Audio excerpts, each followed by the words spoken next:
ये लोगों ने रोका हुआ है, वही कोई समाज से अलग नहीं आए। सर आपको लग रहा है कि हम सब लोग अच्छा सर, एक चीज हमारी जो आचार है वही हो रहा है। सर आप हमारी क्यों पड़ रही है? हम और आप तो लेकिन हम लोग एक ही पार्टी में हैं, इसलिए ये धरना प्रदर्शन सुख शांति से। शांति की बात है, लेकिन जो लोग रोकने में लगे हैं वो अल्टीमेटली यही चीज चाह रहे हैं। सर ये चीज़ चाह रहे हैं, लेकिन वो अभी भी उसी चीज़ में लगे हुए हैं। नहीं सर, अभी तो आप ये बताइए, पंजाब में भी उन्होंने यही काम करा। वही करा पंजाब में लीजिए, मैं वही कह रहा हूँ। जो लोग रोकने में लगे हुए हैं वो चीज़ देख के बड़ा खुश हो। आप आइए, कोई नहीं है, लेकिन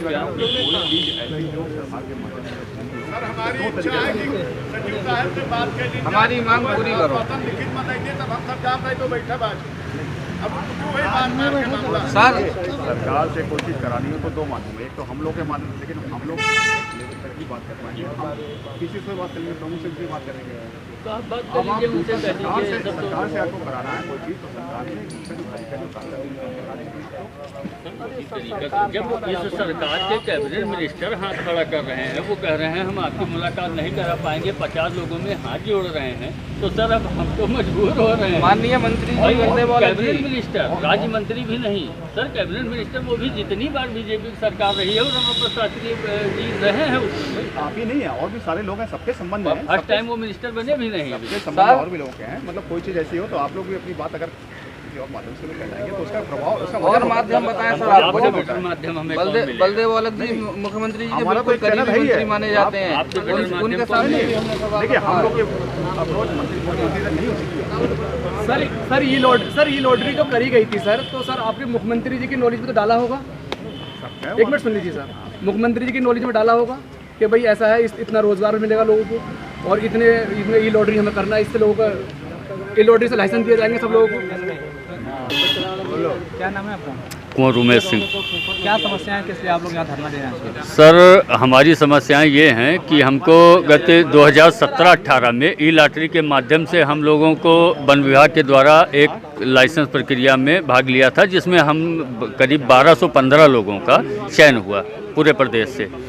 अब 1215 लोगों के फीस जमा हो गए, 5 साल की फीस जमा करने के बाद उनको प्रोविजनल लाइसेंस दे दिए गए कि आप अपनी अपनी इकाइयों को स्थापित कर लीजिए। ठीक, मतलब 100 मिल है, उसमें विनियर, प्लाईवुड, चिपर आदि मिला के कई कैटेगरीज हैं। ठीक है, अब हम लोगों ने अपना सारा जमा पूंजी इधर उधर से ले करके किसी तरह आज के 3 साल पहले अपनी मशीन स्थापित कर दी, जिसकी रिपोर्ट शासन को भेज दी गई। वहाँ पे वन दरोगा और रेंजर ने रिपोर्ट लगाई कि हाँ ये स्थापित हो गई। ठीक, और लगाने के बाद में वो मामला फिर कुछ लोगों के द्वारा एनजीटी में, मतलब पहले हाई कोर्ट में चैलेंज किया गया, तो हाई कोर्ट में जो है विभाग जीत गया, लेकिन फिर वो मामला एनजीटी चला गया। अब एनजीटी में जाने के बाद में सर एनजीटी में विभाग हार गया, यानी वन विभाग हार गया। हम उस मुकदमे में नहीं थे। अब हमारा मामला विचाराधीन चल रहा है सुप्रीम कोर्ट में, और इस प्रक्रिया को होते होते सर 3 साल होने वाले हैं। और 3 साल में सोचिए कि अगर यही वन विभाग के अधिकारियों का, अगर किसी भी अधिकारी का 4 माह का वेतन रोक लिया जाएगा तो शायद हमारी जगह पे बैठे होंगे। और हमने अपने रिश्तेदारों की पूंजी, बैंक से कर्जा, ज़मीन बेचकर 3 साल पहले अपना ही पैसा लगाया, उसका 1 पैसा रिटर्न नहीं आ रहा है सर। और उसके बाद में उस इकाई को रखाने के लिए हम अलग से पैसा खर्चा कर रहे हैं, किसी को चौकीदार रखे हैं, कहीं कुछ। अब हम बताइए कि अगर हम यहाँ बैठ रहे हैं तो क्या गुनाह कर रहे हैं? उसमें भी लोगों के पेट में दर्द हो रहा है कि हम आपके साथ बहुत अच्छा कर रहे हैं। सर 3 साल में दिखा कि क्या अच्छा हमारे साथ हो रहा है। कोर्ट से क्या कुछ आपको मिला, राहत कुछ मिली? सर कोर्ट से कुछ, चूँकि कोर्ट से तो इन लोगों के लचर रवैये के कारण हमको ना कोई आश्वासन या उम्मीद मतलब मिली अभी तक सहयोग, और ना अभी मिलने की उम्मीद भी है। हम पूछ रहे हैं वन विभाग से, यदि हमको कोर्ट से रिलीफ नहीं मिलता है तो आगे आप किस माध्यम से हमको देंगे? क्योंकि मेरे संज्ञान में जो है कि सरकार या शासन हमको अध्यादेश के माध्यम दे सकती है, बट इन लोगों ने अपने न्याय विभाग से अभी तक इस विषय पे कोई चर्चा नहीं की। कोर्ट में हाजिर हुआ एक बार अब तक? सर हाजिर इससे पहले, कोरोना से पहले ये हाजिर हुए हैं, बट हमारा केस लग नहीं पाया। डायरी पर ही 1-2 हेयरिंग चली, और वो लचर रवैया पैरवी ना होने के कारण सोचिए विभाग अभी तक सुप्रीम कोर्ट में अपना केस एक्सेप्ट नहीं करा पाया। और इनके साथ लड़ते लड़ते सर दसियों लाख रुपए तो हमने लगा दिए, हमारा भी केस एक्सेप्ट नहीं हो रहा है। ये इनके तथ्य हैं, इनकी पैरवी है। अब बताइए, हमारा भविष्य तो अंधकार में है।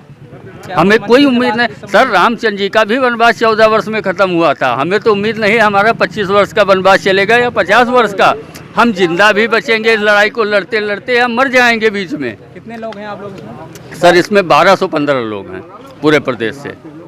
तो धरना आप दे रहे हैं, यहाँ पे भी कोई अधिकारी आपसे बातचीत हुई है? सर हमारे काष्ठ आधारित उद्योग के जो हमारे गुप्ता जी हैं वो अभी हमारी उनसे बात हुई है, पर अभी तक हम उनकी बातों से पूर्णतः सहमत नहीं हो पाएंगे क्योंकि कोई स्पष्ट जानकारी नहीं है। और विभाग के ही एक अधिकारी, पूर्व अधिकारी ओपी सिंह जी हैं जो जिनका काफ़ी सहयोग रहा है इस प्रक्रिया को बाधित करने में, और उनके ऊपर कोई विभाग और शासन की कार्रवाई भी नहीं हुई।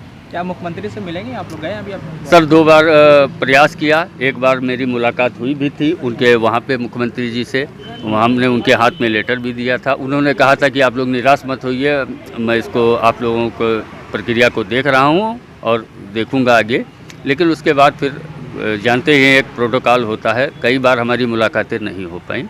लेकिन एक बार हमारी मुलाकात हुई और एक बार और मैं नहीं जा पाया तो हमने अपने साथी प्रतिनिधि को भेजा था जिसमें बर्मन जी मौजूद भी हैं, ये लोग भी मिल के आए।